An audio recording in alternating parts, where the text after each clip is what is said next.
Bonjour à chacun, bonjour à chacune. Ce n'est pas encore l'heure des vœux, mais peut-être que s'il y avait un souhait à exprimer, un vœu à exprimer, je pourrais l'exprimer par ce mot fort et simple à la fois. Courage. Courage, qui dans la Bible n'est pas une banalité. J'aimerais lire avec vous euh, le verset 49 de Marc 10. Jésus s'arrêta et dit, appelez-le. Ils appelèrent l'aveugle en lui disant, prends courage, lève-toi, il t'appelle. Ou encore plus littéralement, courage, lève-toi, il t'appelle. Ces paroles adressées à Bartimée, remarquez au passage que seul Marc nous donne l'identité de l'aveugle. Il s'appelait Bartimée, le fils de Timée. Cette parole qui lui est adressée est unique. Unique dans le sens où c'est la seule fois où elle est mise dans la bouche d'humains, d'hommes. Toutes les autres fois, cette parole est mise dans la bouche de Jésus lui-même. C'est Jésus qui prononce cette parole. Je les lis avec vous très rapidement, parce qu'elles sont toutes utiles à entendre, je crois. Jésus qui s'adresse au paralytique, vous vous rappelez que ses amis amènent. Et Jésus dit au paralytique, « Courage mon enfant, tes péchés te sont pardonnés. » Jésus qui guérit cette femme atteinte d'une perte de sang depuis 12 ans, toujours dans l'évangile de Matthieu, verset 22. Jésus se retourna et la voyant, il lui dit, « Courage ma fille, ta foi t'a sauvée. » Et la femme fut sauvée dès ce moment même. Toujours dans Matthieu, chapitre 14, verset 27, Jésus vient rejoindre les disciples sur le lac en marchant sur l'eau. Et devant leur terreur, il leur dit, « Courage, c'est moi, n'ayez pas peur. » Et Marc nous rappelle la même scène dans Marc 6, verset 50. « Courage, c'est moi, n'ayez pas peur. » Dans l'évangile de Jean, chapitre 16, verset 33, Jésus s'adresse ainsi aux disciples. Il leur annonce son départ. Et les disciples sont troublés. Jésus va leur dire, « Je vous ai parlé ainsi pour que vous ayez la paix en moi.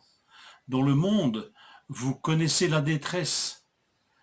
Mais courage, j'ai vaincu le monde. Courage, moi, j'ai vaincu le monde. » Et enfin, dans Acte 23, verset 11, le Seigneur apparaît à Paul, qui est emprisonné et qui va être emmené à Rome. Et le Seigneur survint devant lui et lui dit, « Courage, de même que tu m'as rendu témoignage à Jérusalem, de même il faut que tu portes ce témoignage à Rome. Courage. » Dans notre texte de Marc, l'identité de ceux qui prononcent cette parole n'est pas clairement donnée.